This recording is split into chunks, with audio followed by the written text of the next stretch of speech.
YouTube! So today we're going to do a posing video of Arena Boba Fett. Time-wise, this is situated around Empire Strikes Back, but other than that, let's get posing.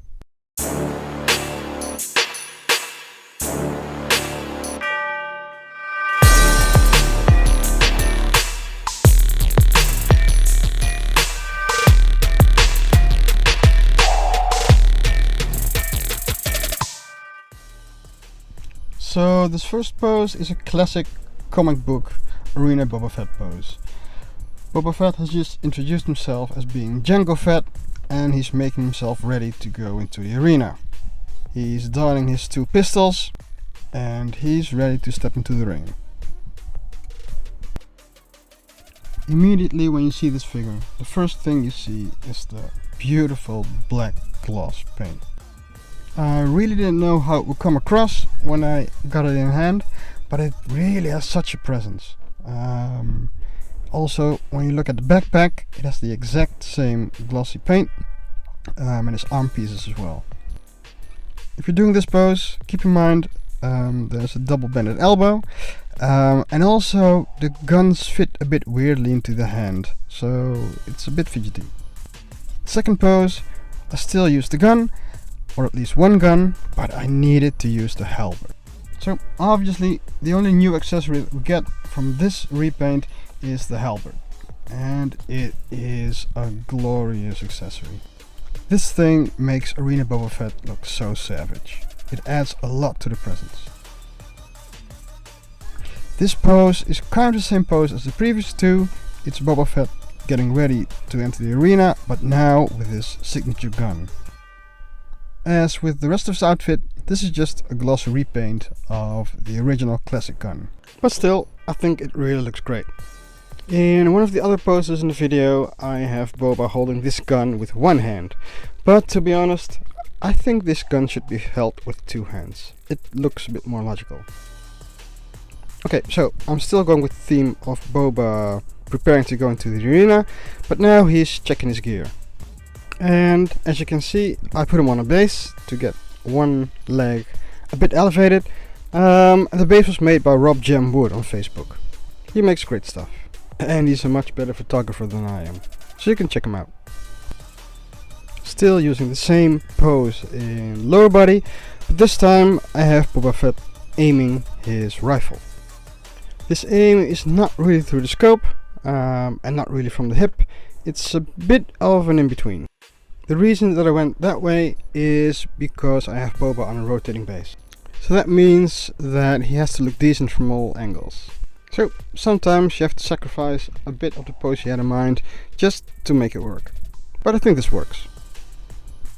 Okay, so for the next pose, we still have Boba checking his gear, and this time we are using the particle effect from the Boba Fett 2-pack. As you'll see later, it's really a crime that Hottoys didn't use the particle effects and the accessories from the Boba 2-pack for this release. I mean, functionally they really work well with Boba Fett, of course, because it comes from the 2-pack, but also the orange matches really well with the glossy black paint. So for the next pose, Boba has already entered the arena and he flies off in his jetpack, still holding his rifle. And as you can see, the orange of the thrusters really matches very well with the black, and I would have loved Hottoys to have included them with this release. But luckily enough, these are the exact same ones that come with the 501st Clone Troopers, and also that come with the Boba 2-pack.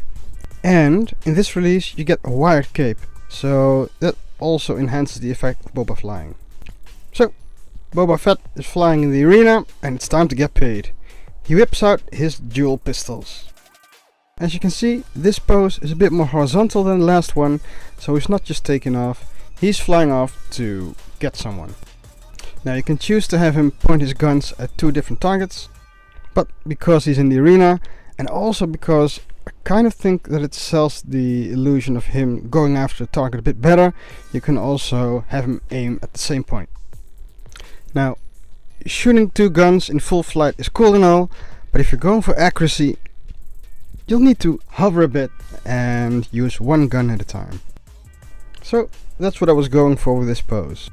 To get from the last pose to this pose, it's not only the matter of using one gun instead of two, but you also have to adjust the position of his legs a bit to make it a bit more convincing. Okay, so for this pose, not only did I want to switch up accessories again, but also the movement pattern. It's a bit hard to see, but as accessories I use the grappling hook from the Boba 2-pack, and of course the halberd. There's no special slot for the grappling hook as far as I could tell, so I just tucked it underneath his arm guard, and I didn't think it would make sense to use the grappling hook and the halberd at the same time, so the halberd is just waiting for action. Now as for the movement, I made this just sort of a sideward hop using one thruster only. Okay, so at this point I was dead set on using every accessory that Hottoys didn't give us for this release, so I wanted to use the flamethrower effect. As far as I could tell, there's no dedicated slot for the flamethrower either, so I just tucked it under the arm guard. Okay, so I decided to do more halberd poses, because this is the only new accessory that I got really, if you don't count the wired cape, that is. So I started off using a regular ready stance, and after that it's more of a poking stance, poking at the legs of the opponent or a down opponent, which is a bit of a dirty move, but it's an arena, so Boba's gotta do what Boba's gotta do. But besides that, I think it's a pretty cool pose to have on your shelf. So, still sticking with the halberd, but this time I thought, let's use the Jango head sculpt. By now we have 3 sculpts to choose from really, to put on these clones. We have Cody, we have Rex, and we have Jango. Oh, and possibly the old Boba Fett, of course. But story-wise, this sculpt would be the sculpt where the others are all derived from. And Boba called himself Jango in the comics, so it's kind of fitting. To get the elephant out of the room first, this is also a base from Rob Jamwood on Facebook. It's originally Predator base, I think. But for this pose, I used the halberd again and a single gun. And I think this is a cool stoic pose right after he defeated all his enemies. And this is emphasized by using the gun twirling hand, again from the Boba 2-pack, with this Boba Fett. Somehow I kind of felt that this hand seemed a bit too big for this Boba, but I don't know. Let me know how you feel down in the comments. So, Boba was victoriously twirling his gun, minding his own business, when he suddenly sees another foe. This pose has Boba effortlessly point his gun, take aim to shoot down the enemy. I think especially from this angle, where you can see his stretched out arm and the halberd, he looks really great. So after this pose, I felt I needed to do a bit different poses. This is not a real flying pose, but more of a lunging pose with his halberd. And because he's not really using the halberd at the moment, the halberd's heavy side will automatically go to the place where Boba came from, so it's a bit more left behind. So after all these poses, there was still one accessory that I didn't use yet, and that's of course the knee rockets. Well, they do fit on this Boba Fett, but please be careful not to scratch the black glossy paint on the knee guard. It would be such a shame if you scratched it off, because they are painted and weathered beautifully. So after the crouching pose, I went for the exact same accessory, but this time for a standing pose. So for this pose, I was trying to imagine the shifting weight you would need to have for a rocket to be shot from your knee guard. So you would have to be in balance, but also you'd have to account for the propulsion from the rocket itself. Now the last 2 poses are a variant from the same theme. The theme is Boba jousting off a scout trooper off of his bike. As you can see, in this pose, the movement of Boba's halberd is more from downward to up, and in this pose it's more of a slash. You could really do this in a couple of different ways. So in the picture after this one, you can see a third option I did. I had to experiment a bit with the background because the Scout Trooper is really white, so it wouldn't fit on a white background, and Boba with his black gloss really doesn't look right on a black background. So in this video I wanted to showcase the poses that Boba Fett arena version could do, and I hope you kind of got a taste of that. It's probably not for everyone because it's not in the movies, but it is from the comics, so I kind of think it's canon. And overall, it's just a very badass variant.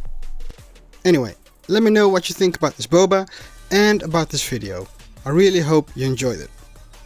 If you did enjoy it, please hit the like button, subscribe and notification bell.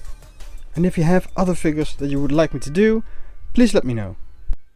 If you're on Facebook and you like posing, feel free to go to 6 Skill Posers on Facebook. It's really the best Facebook group there is for posing. And there's no drama there, so that's cool. And if you would like to see some more YouTube posing content, go to Michaeus Webb's Amazing Web channel, to Peter Ton's Posing with Peter channel, to Terry Smith's channel, to see how to be a poser and the in-depth videos. You can check out 16 Skill Man Take Your Position.